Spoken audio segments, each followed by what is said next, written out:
When you're planning your first motorhome or campervan trip to France, there are things that you know you need to sort out. You know that you need some kit. You know that you need to drive on the other side of the road.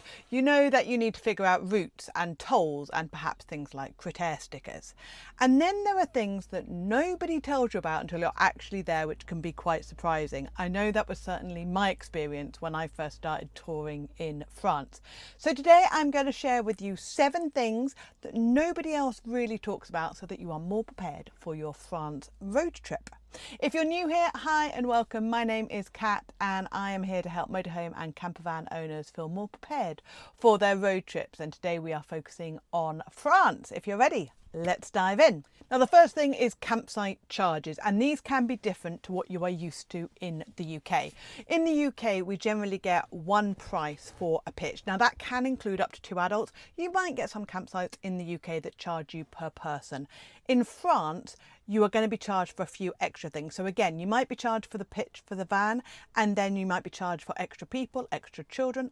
Dogs are always generally an extra charge, but you might also be charged for electricity that you use, which is great because if, like me, you're self-contained, you don't actually have to plug into a campsite every single night. It means that you can keep the price that little bit lower. But the other thing that you might be charged for is to use the showers. Toilets are generally free, but if you want to use the showers, you might be asked to either use €1 coins, so save those as you are going around, or you might need to use tokens, which you then pay for at the reception. And the reception isn't always open, so if you do know you're going to want a shower either first thing in the morning or perhaps later at night, make sure when you check in you find out if you need any tokens and you can buy them there and then so that they're ready for when you need them. Talking of campsites, the thing that really surprised me when I started touring in France with my motorhome is that a lot of the campsites keep your passport. And this is obviously a safety measure for them because a lot of them will charge you for any extras when you check out at the end of your stay. So if they're charging you, for example, electric and you pay what you use, they will check the electric that you've used, you pay that, and then you get your passport back. Now, it is really weird to hand over your passport. It's something that in the UK we just never do. It's a sacred document, and somebody else to then keep it and then put it in a cubbyhole behind the desk where anybody could take it is quite scary. It's generally only 1 passport per van, but it is so easy when you're used to just driving off when you finished your stay, to drive off and be 50 or 100 miles down the road and realise that you haven't actually checked out and you haven't taken your passport back. I have done that quite a few times. So I recommend, if that has happened, put something on your driver's seat, something on your steering wheel, a big sign saying get passport, anything like that, so you remember to actually go into the reception and get your passport back again. This can also be a problem if you're going to be leaving really early.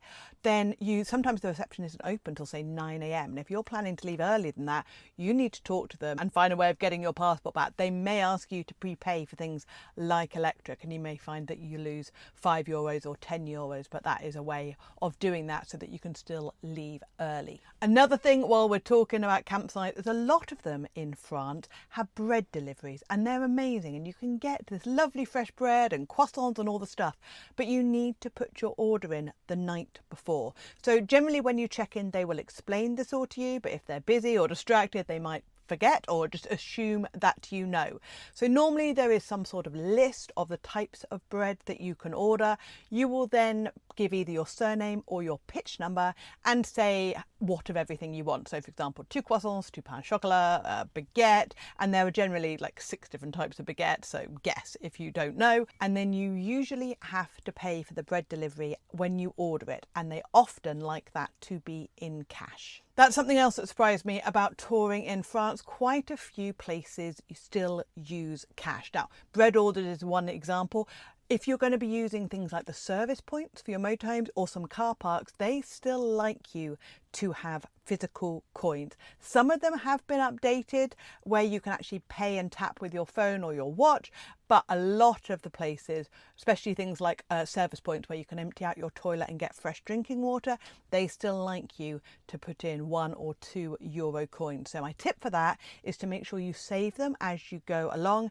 And if you find that you aren't getting many coins, if you're mostly using your card everywhere, then I would suggest you go into a shop or perhaps a service station forecourt, buy a bar of chocolate or a drink or something along those lines, and you will get cash back, and you can ask for coins rather than for a note, and that will help as well. Another thing to be aware of is not every tap will be drinking water. So on campsites especially, there might only be 1 or 2 taps that have been filtered and are classed as safe for drinking.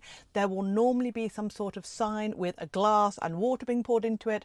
It could also be called potable, but you will also see signs that say non-potable, which basically means that's not safe for drinking water.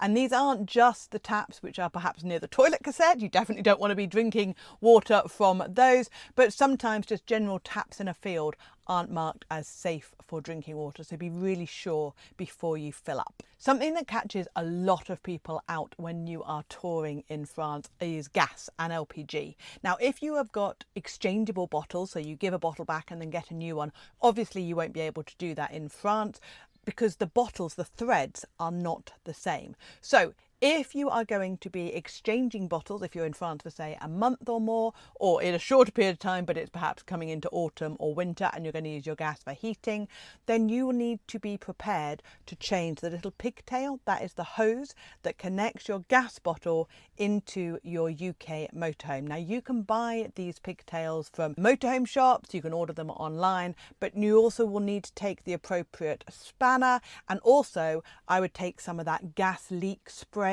because obviously you're going to be taking off a hose pipe, putting on the new one, and you want to make sure that you have tightened it up properly. You're also going to need to go through the whole rigmarole of going into a shop. Most supermarkets in France will sell the gas bottles, so you'll need to go and ask somebody in the main supermarket. They will then come out. You will then need to explain that you need to buy it. You can point at your motorhome, they will get the idea, but they will probably ask you to sign some sort of contract, and you'll need to put down a deposit as well. So make sure you're prepared to do all of that. If you need an address to put on the contract, you can put a local campsite address. That's normally absolutely fine. If you use LPG, refillable gas tanks or bottles, you will need to have the connectors. Now I've got Gasflow. When I bought the set, it came with the 3 little adapter connectors. There are 3 different sizes. I can't remember off the top of my head which one France uses, but the 2 that I have used the most across Europe are the tiny little circular one that's got like an almost flat edge on it, and then the bigger circular one. So I would recommend you carry all 3 of them in your motorhome at all times and be prepared to use them. Now you might have heard all about toll roads and getting toll boxes and how they all work, and that's great, but one thing to be aware of is that France is trialling free flow toll roads as of 2026. In fact, they actually started coming in 2025, and what this means, it's basically like the Dartford Tunnel, or if you're from Ireland, the M50 around Dublin, where you drive down the road. There are no physical toll barriers or booths or anything like that, but you have a set period of time, normally 48 hours, after you've driven down that toll section to log online and pay it. Now, there are huge signs. When I last did this a few months ago in France, massive signs all across the gantries. Pay attention to those, and then you have to log on to that website once you've finished your journey, or if you've got a passenger, get them to do it as you're going. It does normally take a couple of hours for it to actually register. Your vehicle has gone through the camera, so you might need to do it in a few hours time anyway, and then you just log on and pay with a card. You can actually, on the SANEF website, which is SANEF, you can actually log on and set up your card. I have done that. You have to put in your vehicle, or vehicles if like me you also travel by motorbike, and then whenever that goes through one of those gantries, then it will just charge your card automatically. At least that's how I hope it works. I've not actually driven back down since I registered the vehicle, but just be aware that they are now coming online in France, and you might be driving down one of them.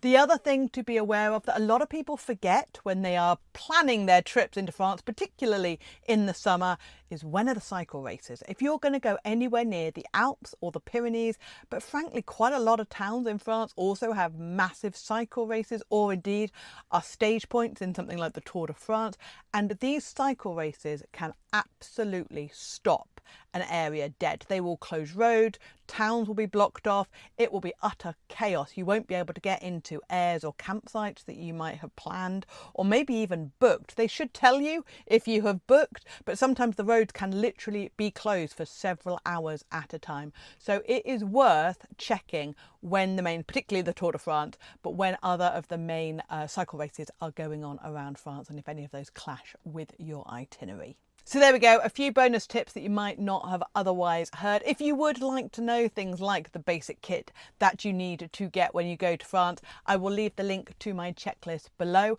I have also got an entire France road trip planner, which is currently on sale. I will leave the link for that as well. That's got itineraries and routes and places to visit and things to do and see, and also places to stay. So again, I'll leave the link for that in the notes. And I am doing a live France workshop where you can come on. I'm going to be sharing some of my favourite places and things to do around France, and you can also ask me your questions or anything that is confusing about touring in France, and I will do my very best to help you live. Spaces that are limited, so if you do want to grab a space, then you can register for it below. Again, I will leave the link there for you. I hope you found that useful. If you'd like to know more about touring in France, you'll find this video helpful, and I'll see you there. Take care. Bye.